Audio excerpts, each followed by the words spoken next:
Hi అండి. ఈరోజు బాలాపూర్ గణేష్ దర్శనానికొచ్చామండి. బాలాపూర్ గణేష్ ఎంత స్పెషలో మనందరికీ తెలిసిందే కదండీ! అలాగే ఇక్కడ లడ్డు కూడా చాలా స్పెషల్ అండి. ప్రతి సంవత్సరం కూడా ఒక కొత్త కాన్సెప్ట్‌తో వీళ్ళు తీసుకునే బాలాపూర్ వినాయకుడిని ప్రతిష్టాపన చేస్తారండి. లాస్ట్ ఇయర్ అయోధ్య సెట్టింగ్ వేశారండి. ఈ ఇయర్ అయితే భువనగిరిలో ఉన్న స్వర్ణగిరి దేవాలయాన్ని తీర్చిదిద్దారండి. ఇది ఎంత ఫేమస్సో అందరికీ తెలిసిందే కదండీ! అలాగే ఇక్కడ చూసారంటే జనాలు చాలా ఫుల్ రష్‌గా ఉందండి. మాకు ఈ లైన్‌లోంచి లోపలికి ఎంటర్ అవ్వడానికే మాకు 2 అవర్స్ పైనే పట్టిందండి. ఇలా లోపలికి ఎంటర్ అవ్వగానే మనకిక్కడ బాలాపూర్ స్వర్ణగిరి కింద కనబడుతుందండి. ఈ సెట్టింగ్ అయితే చాలా ఎక్సలెంట్‌గా ఉందండి. ఇది సెట్టింగ్ అనే తెలియట్లేదండి. అంత బాగా తీర్చిదిద్దారండి.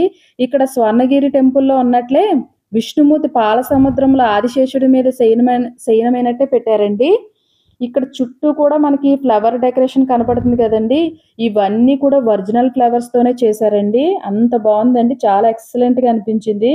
అలాగే హైదరాబాద్‌లోని పలు ప్రదేశాలతో పాటు చుట్టుపక్కల ఉన్న ఇతర రాష్ట్రాల నుంచి కూడా ఈ గణేషుడిని ప్రతి సంవత్సరం కూడా వస్తూనే ఉంటారండి. అలాగే ఇక్కడ లడ్డు కూడా అంత స్పెషల్‌గా ఉంటుందండి.